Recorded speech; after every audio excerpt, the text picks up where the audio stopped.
Salut tout le monde, j'espère que vous allez bien. Aujourd'hui on se retrouve pour une nouvelle vidéo sur Visual Studio Code. Alors j'ai déjà fait une vidéo sur VS Code il y a quelques temps, c'était une vidéo sur les raccourcis clavier. Je vous montrais quelques astuces pour coder plus vite, et comme c'est une vidéo qui marche plutôt pas mal, je me suis dit que ce serait sympa d'en faire une nouvelle. Et on va rester un petit peu sur le même thème, puisque je vais vous montrer comment créer des snippets personnalisés pour pouvoir coder plus vite. Alors déjà, pour commencer, c'est quoi un snippet? Parce que moi, il y a quelques jours, je savais pas ce que c'était.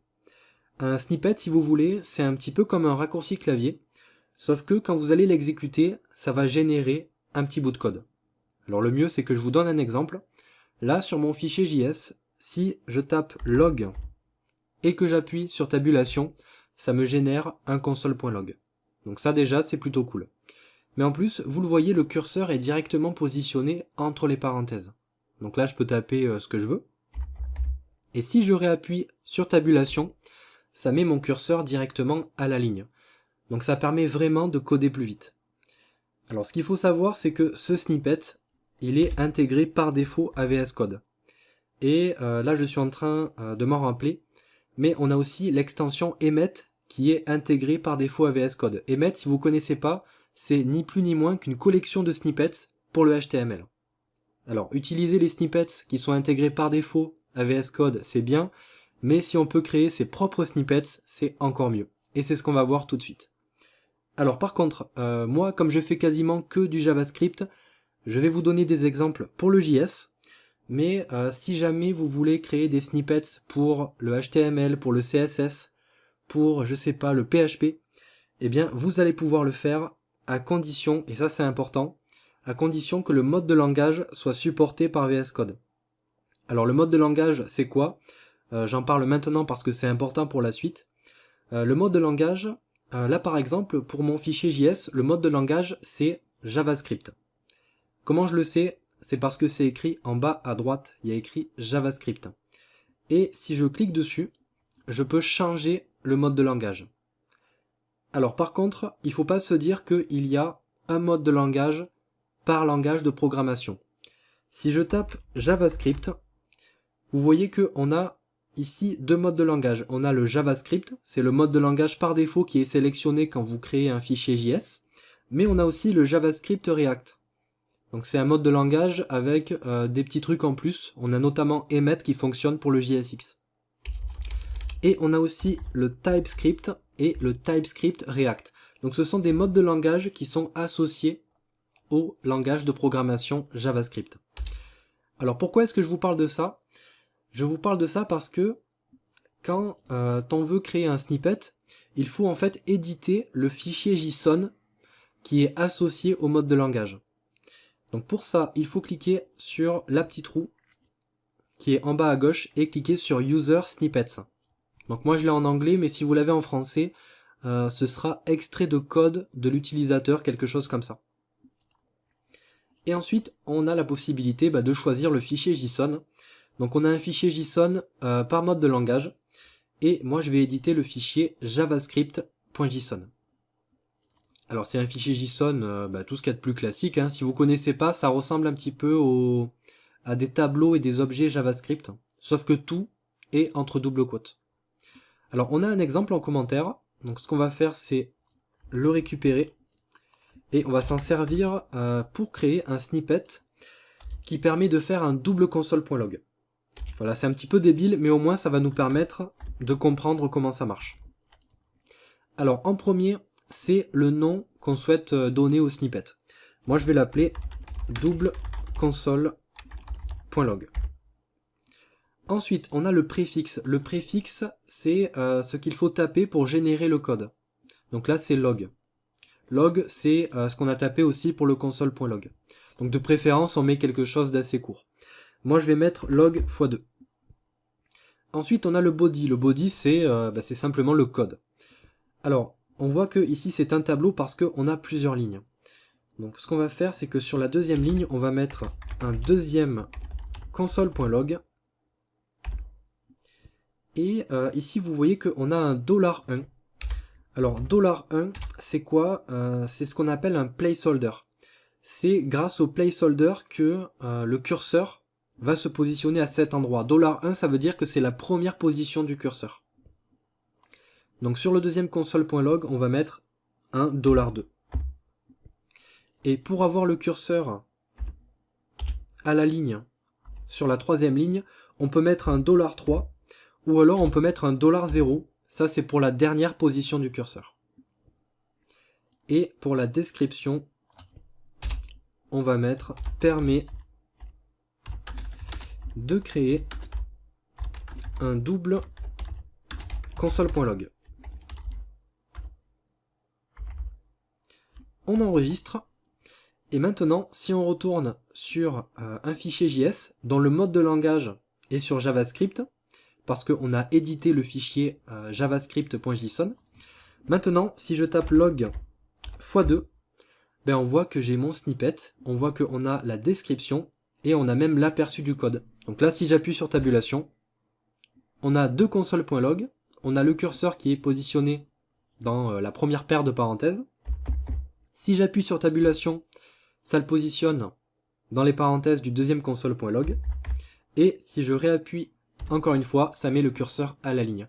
Donc c'est comme ça que ça fonctionne. Par contre, si jamais je change le mode de langage de mon fichier, on va passer sur du JavaScript React. Ben, le petit souci, c'est que mon log x2 ne fonctionne pas. Donc c'est normal, c'est parce que ce snippet n'est pas disponible pour ce mode de langage. Il est seulement disponible pour le mode de langage JavaScript. Donc une solution, ce serait de copier-coller ce snippet et le mettre dans le fichier javascript-react.json. Ça marche. Ou alors, ce qu'on peut faire, c'est créer un fichier de snippet global. Alors je vous montre ça.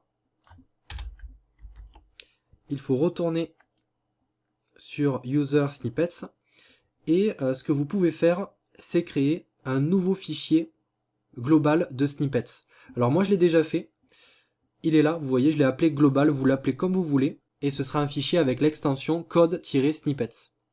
Alors ce que vous pouvez faire aussi, c'est créer un fichier de snippets juste pour votre environnement de travail, juste pour un dossier. Là vous voyez que ça me propose de créer un fichier de snippets pour le dossier VS Code snippets, donc c'est le dossier qui est ouvert dans mon éditeur. Donc je vais ouvrir mon fichier global et on va remettre la même chose, sauf que sur les fichiers code-snippets, on a accès à une nouvelle propriété, c'est la propriété scope. Donc on va la rajouter. Et la propriété scope, c'est tout simplement une chaîne de caractères. Et vous allez pouvoir mettre la liste des modes de langage que vous souhaitez utiliser pour ce snippet.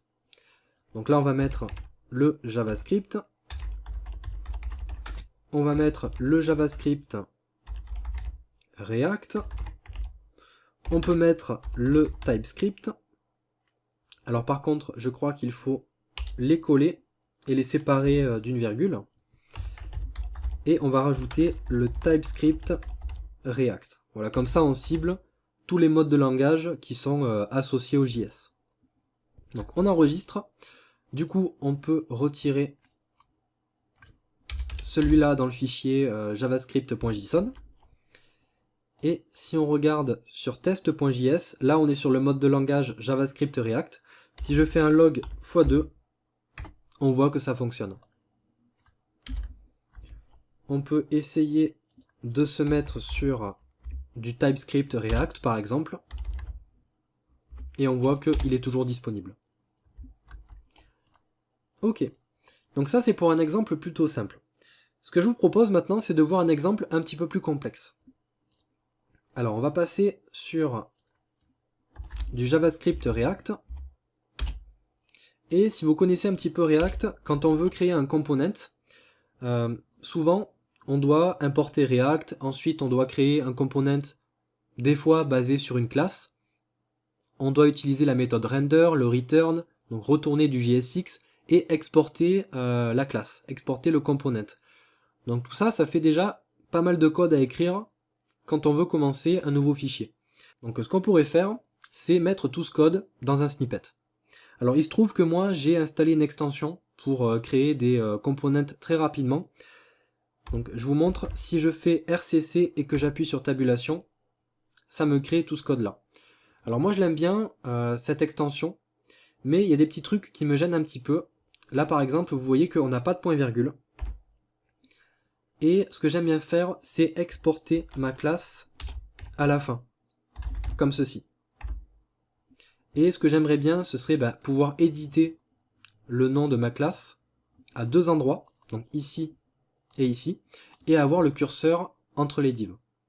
Donc ce qu'on va faire, c'est récupérer tout ce code, et on va aller se créer un snippet dans le fichier javascript react.json. Donc on est parti. En premier, on va mettre le nom. On va l'appeler class based component. Donc c'est du code pour créer un component basé sur une classe. Le préfixe, on va mettre CBC. Encore une fois, quelque chose d'assez court. Donc CBC pour class based component. Ensuite, le body, donc on va mettre ça dans un tableau parce qu'on a plusieurs lignes. Donc là, je vais coller mon code. On va mettre la première ligne entre quotes. Ensuite, on va mettre une chaîne de caractères vide. Donc ça, c'est juste pour avoir le saut de ligne entre l'import et la classe.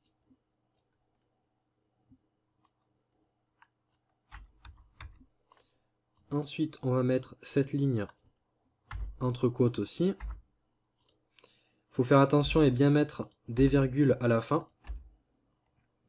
Et ensuite, on a le render, sauf que le render, on a besoin de mettre un coup de tabulation. Et ça, il faut le préciser. Alors, ce qu'on peut faire, c'est mettre un anti-slash T. Ça va créer une tabulation.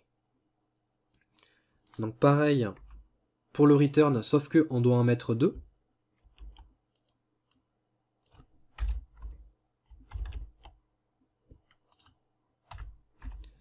Au niveau de la div, on doit en mettre 3.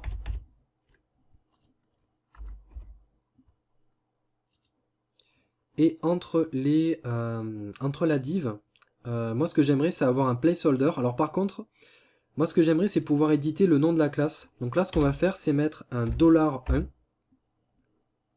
Et on va aussi mettre un $1 à la fin. Comme ça on pourra éditer le nom de la classe à deux endroits différents. Donc ici on va mettre 4 tabulations et on va mettre un $0. Ce sera la dernière position du curseur. Ensuite on a la fermeture de la div avec 3 tabulations. Ça c'est la fermeture du return. Donc on doit mettre 2 tabulations. Et ensuite la fermeture du render.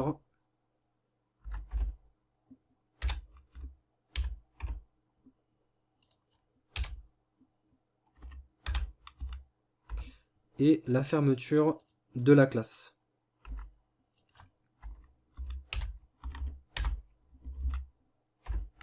Ensuite on va mettre une chaîne de caractères vide pour avoir un saut de ligne. Et ensuite on a l'export à ce niveau là.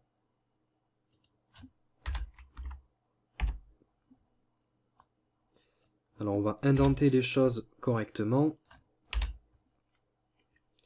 On va mettre une description. Même si c'est facultatif, c'est quand même bien d'en avoir une. Et on va mettre permet de créer un component